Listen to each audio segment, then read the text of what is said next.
Hai guys, Assalamualaikum warahmatullahi wabarakatuh. Perkenalkan nama saya Widya Karnila, Stanbook A1A1 23028. Jadi pada kesempatan kali ini, izinkan saya mempresentasikan hasil kerja saya yang berjudul Analisis Teori dan Perhitungan dalam Perdagangan Internasional. Oke baik, mungkin langsung saja untuk mempersingkat waktu dan durasi. Nah, kita masuk pada perdagangan internasional. Nah, perdagangan internasional merupakan elemen utama dalam perekonomian global yang memungkinkan negara-negara memperoleh barang dan jasa yang tidak dapat mereka hasilkan secara efisien, serta memanfaatkan keunggulan komparatif untuk mendorong pertumbuhan ekonomi. Nah, berbagai teori seperti keunggulan absolut Adam Smith dan keunggulan komparatif David Ricardo menjelaskan dasar-dasar perdagangan lintas negara, sementara perkembangan teknologi telah mempercepat dinamika pasar global. Meski memberikan banyak manfaat, perdagangan internasional juga memberikan tantangan seperti proteksionisme dan ketimpangan ekonomi antara negara maju dan negara yang berkembang. Oleh karena itu, pemahaman yang mendalam tentang faktor-faktor yang mempengaruhi perdagangan internasional menjadi penting bagi pemerintah dan pelaku bisnis dalam merancang kebijakan serta strategi yang adaptif untuk berkelanjutan di tengah perubahan global saat ini.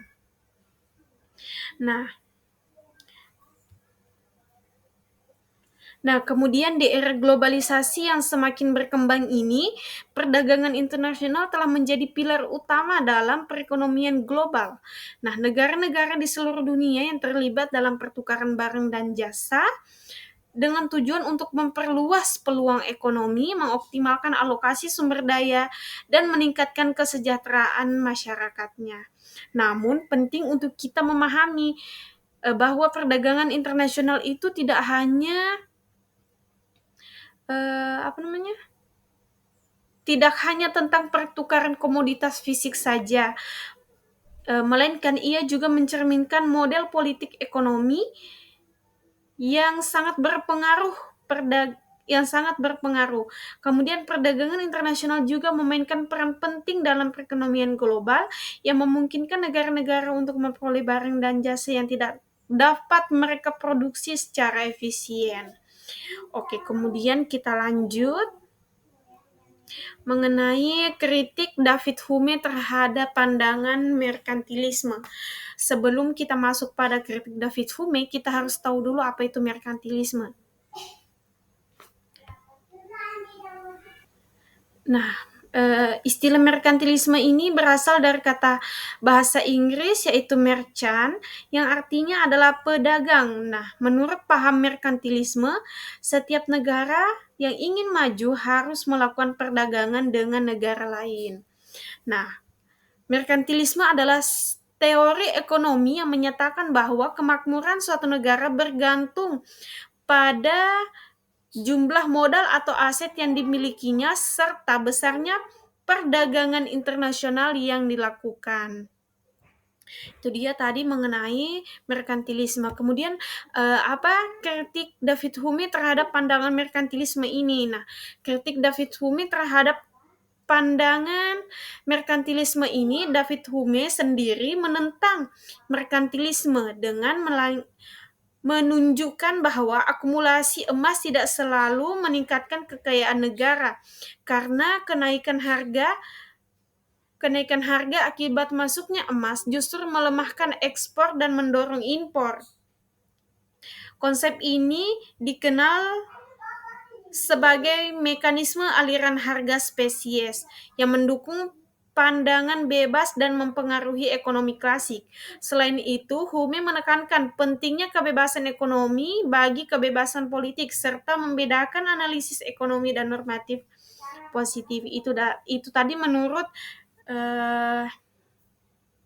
David Hume kritikannya terhadap merkantilisme. Nah, di mana David Hume ini sendiri merupakan kelahiran Skotlandia yang membahas teori harga yang menyatakan bahwa Harga dipengaruhi oleh kualitas dan jumlah barang. Nah, menurut David Hume sendiri, semua negara itu ingin maju, salah satunya melakukan perdagangan luar negeri yang meningkatkan pendapatannya dan uang yang dihasilkan menjadi surplus perdagangan, menghemat banyak uang dan kemudian menyimpan uang yang digunakan dalam produksi dan kemudian diekspor. Itu dia tadi menurut David Hume. Uh, dan kritik David Hume yang mengenai emas tadi, David Hume menunjukkan mengapa ekspor neto diganti sebagai mata uang emas yang ditimbun oleh Inggris dan tidak dapat meninggalkan kekayaan. Argumen Hume pada dasarnya adalah teori kualitas uang monetaris. Harga di satu negara berubah secara langsung dengan perubahan dalam pasokan uang. Hume menjelaskan bahwa ketika ekspor neto meningkat, lebih banyak emas yang mengalir ke suatu negara untuk membayarnya. Harga barang-barang di negara itu akan naik. Dengan demikian, peningkatan aliran emas ke Inggris tidak akan meningkatkan kekayaan Inggris secara substansial. Itu tadi menurut kritik David Hume terhadap pandangan merkantilisme. Kemudian kita lanjut lagi, yaitu menghitung dan menganalisis keunggulan absolut Adam Smith.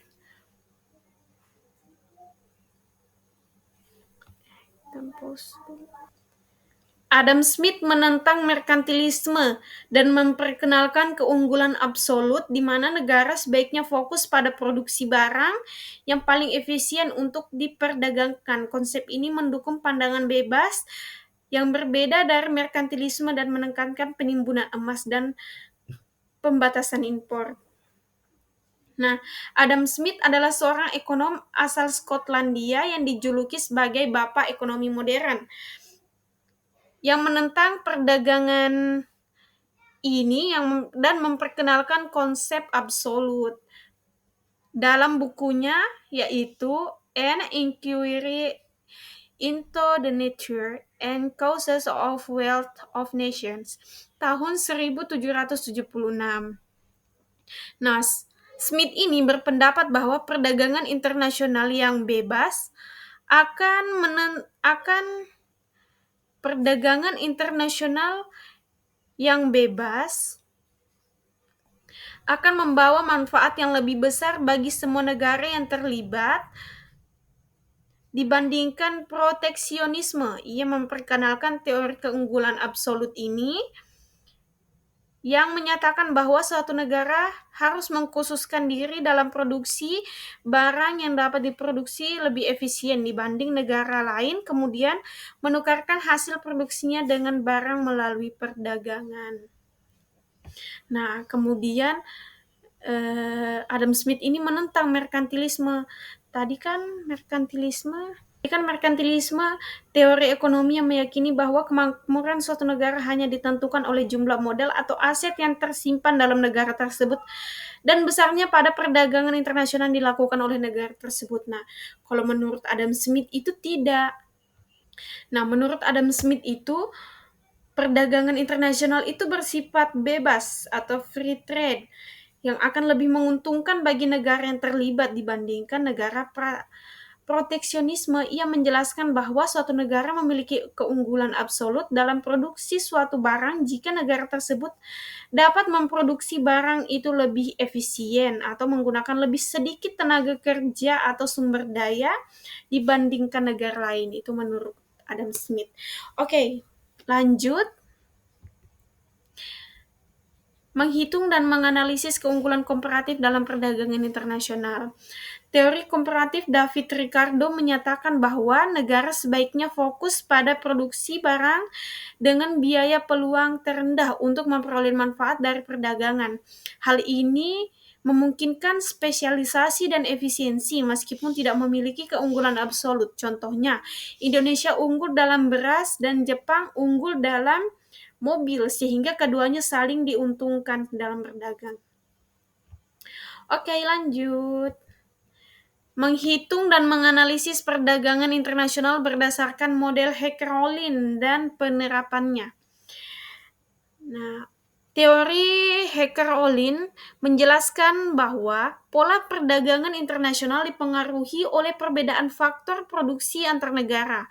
Negara akan mengekspor barang yang memanfaatkan faktor produksi yang melimpah seperti tenaga kerja atau modal, dan mengimpor barang yang memerlukan faktor produksi yang lebih langka. Negara dengan tenaga kerja mudah cenderung mengekspor teknologi yang lebih fokus pada ekspor barang yang padat modal. Meskipun teori ini masih relevan, perkembangan teknologi, kebijakan ekonomi telah mempengaruhi pola perdagangan dengan negara-negara kini lebih bergantung pada inovasi dan riset untuk mempertahankan daya saing global. Itu tadi menurut teori Hacker-Ollin. Kemudian lanjut, bagaimana sih penerapan model Hacker-Ollin dalam perdagangan internasional modern? Nah, model Hacker-Ollin dalam perdagangan internasional menjelaskan bahwa negara mengekspor barang yang sesuai dengan faktor produksi yang melimpah seperti tenaga kerja atau modal, dan mengimpor barang yang memerlukan faktor yang lebih langka. Negara berkembang seperti China, India, dan tenaga kerja yang mudah mengekspor barang padat karya sementara dengan modal yang melimpah, dan negara maju seperti Amerika Serikat dan Jerman dengan modal yang melimpah mengekspor barang yang padat modal. Namun, perkembangan teknologi, kebijakan ekonomi, dan digitalisasi telah mengubah dinamika ini, dengan negara-negara kini lebih fokus pada inovasi dan teknologi tinggi yang menggeser pola perdagangan global. Oke, itu telah tadi ya. Oke, baik, next. Menganalisis paradoks Leontief dalam perdagangan internasional. Nah, paradoks Leontief ini adalah fenomena dalam ekonomi internasional yang menentang model Hacker-Ollin. Mengapa demikian? Yang menyatakan bahwa suatu negara akan mengekspor barang yang menggunakan faktor produksi yang melimpah dan mengimpor barang yang menggunakan faktor produksi yang langka. Nah, pada tahun 1553, Wesley Leontief menggunakan penelitian terhadap struktur perdagangan internasional Amerika Serikat untuk menguji validitas model Hacker-Ollin. Model Hacker-Ollin menyatakan bahwa suatu negara akan mengekspor barang yang menggunakan faktor produksi yang melimpah dan mengimpor barang yang menggunakan faktor produksi yang langka. Nah, paradoks Leontief ini fenomena ekonomi yang menentang model Hacker-Ollin tadi kan ya. Paradoks ini ditemukan oleh Wesley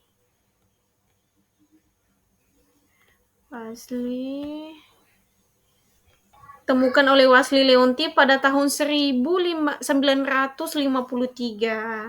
saat ia melakukan analisis terhadap pola perdagangan Amerika Serikat menggunakan metode input-output berdasarkan teori Hacker-Ollin. Amerika Serikat sebagai negara yang kaya akan modal seharusnya mengekspor barang-barang yang padat modal seperti mesin, kendaraan, dan alat-alat berat lainnya, serta mengimpor barang yang lebih padat tenaga kerja seperti tekstil, produk manufaktur sederhana dari negara berkembang. Namun, hasil penelitian Leontief menunjukkan hal yang bertentangan dengan teori ini. Ia menemukan bahwa barang-barang yang diekspor Amerika Serikat ini justru memiliki rasio modal terhadap tenaga yang lebih rendah dibandingkan dengan barang-barang yang diimpor, seperti yang berarti bahwa ekspor Amerika Serikat bersifat padat tenaga kerja serta impornya lebih padat modal. Temuan ini masih sangat mengejutkan dan menimbulkan perdebatan di kalangan ekonom karena bertentangan dengan asumsi dasar teori pandangan yang berlaku saat itu. Oke, untuk membuktikan temuan Leontief yang tadi, Leontief menganalisis data perdagangan Amerika Serikat tahun 1947 menggunakan model input dan output. dan menemukan bahwa modal yang digunakan untuk menghasilkan satu unit ekspor Amerika Serikat lebih kecil dibandingkan modal yang digunakan untuk menganalisis satu unit barang impor. Secara spesifik, ia menemukan bahwa barang ekspor Amerika Serikat hanya membutuhkan modal sebesar $13.99 per pekerja. Oke, begitu juga apa nih? Hal ini menimbulkan pertanyaan yang mendasar mengenai keakuratan model HO dalam menjelaskan pola perdagangan dunia, terutama bagi negara-negara maju yang memiliki teknologi tinggi dan negara yang kerjanya terampil. Sejak temuan ini dipublikasikanlah banyak studi lanjutan yang dilakukan untuk menguji validitasnya dan mencari penjelasan alternatif anomali ini. Walau ya. Oke. Kemudian kita lanjut. Faktor-faktor penyebab terjadinya paradoks ini dalam ekonomi dunia. Ya, yang ini. Yang pertama ada perbedaan keterampilan produktivitas tenaga kerja. Kenapa seperti itu? Karena teori Hacker-Hollin mengasumsikan bahwa tenaga kerja di setiap negara itu bersifat homogen. Tetapi kenyataannya tenaga kerja di negara maju seperti Amerika Serikat memiliki tingkat pendidikan, keterampilan, dan produktivitas yang jauh lebih tinggi dibandingkan negara berkembang. Oleh karena itu, meskipun Amerika Serikat mengekspor barang secara tradisional, dianggap padat tenaga kerja. Tenaga kerja yang digunakan adalah tenaga kerja dengan keterampilan tinggi yang memberikan nilai tambah besar pada produk ekspor. Oke, kemudian yang kedua, peran teknologi dan inovasi. Peran teknologi dan inovasi ya, bukan informasi. Inovasi. Amerika Serikat ini memiliki keunggulan dalam teknologi dan inovasi yang membuat produksinya lebih efisien. Produk Amerika Serikat itu sendiri itu seringkali berbasis teknologi yang tinggi, teman-teman sekalian, seperti pesawat terbang, perangkat lunak, dan peralatan medis. Barang-barang ini memungkinkan tidak terlalu padat modal dalam artian tradisional, tetapi bernilai tinggi karena mengadakan riset dan pengembangan R&D serta teknologi yang canggih. Ini menyebabkan Amerika Serikat mengekspor barang yang tampak lebih pada tenaga kerja, tapi sebenarnya berbasis keterampilan dan inovasi. Oke, kita lanjut yang ketiga, struktur permintaan dan preferensi konsumen.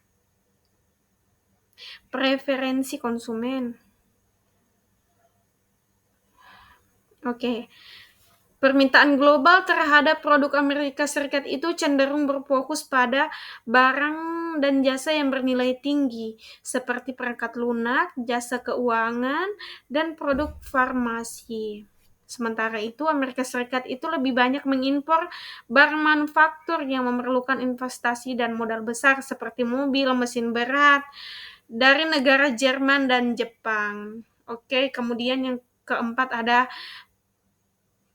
proteksi perdagangan dan kebijakan ekonomi. Kemudian yang kelima ada integrasi global dan peran perusahaan multinasional. Kemudian yang keenam ada modal dalam bentuk non-fisik. Kemudian yang ketujuh ada perubahan dalam struktur global.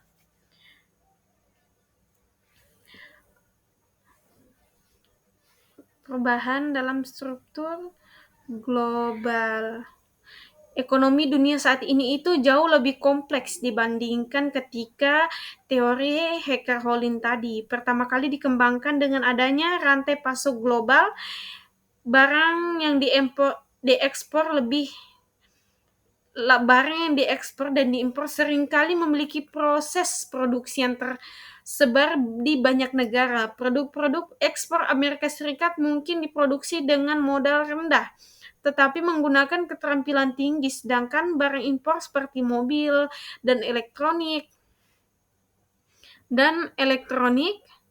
mungkin berasal dari negara yang memiliki infrastruktur manufaktur yang lebih kuat meskipun menggunakan tenaga kerja yang lebih murah. Oke, baik, mungkin itu tadi presentasi saya pada kesempatan kali ini. Nah, kesimpulannya, berdasarkan perdagangan internasional berdasarkan teori keunggulan komparatif memungkinkan negara-negara memanfaatkan spesialisasi untuk memperoleh manfaat ekonomi meskipun meningkatkan efisiensi global. Tantangan seperti ketidaksetaraan dan kebijakan proteksionisme harus diperhatikan juga ya. Nah, perdagangan internasional ini juga tidak akan lepas dari sebuah negara karena kebutuhan dan keharusan untuk memenuhi kebutuhan negara tersebut. Maka terciptalah hubungan kerjasama antar negara seperti halnya Indonesia dan Taiwan berdasarkan itulah Indonesia dan Jepang ya. Salah. Nah, teori perdagangan internasional tadi yang tadi itu seperti merkantilisme, keunggulan absolut Adam Smith, keunggulan komparatif David Ricardo, model Hecker-Hollin, paradoks Leontief itu memiliki keterbatasan dalam menjelaskan realita perdagangan global. Nah, kritik terhadap teori-teori ini menunjukkan bahwa faktor seperti kebijakan teknologi dan dinamika pasar turut berperan sehingga memerlukan pendekatan yang lebih fleksibel dalam menganalisis perdagangan internasional. Nah, oke, baik, mungkin itu saja presentasi saya pada kesempatan kali ini. Mungkin lebih dan kurangnya mohon dimaafkan. Akhirul kalam, wabillahi taufiq wal hidayah. Wassalamualaikum warahmatullahi wabarakatuh. Dah, sampai jumpa di lain video ya.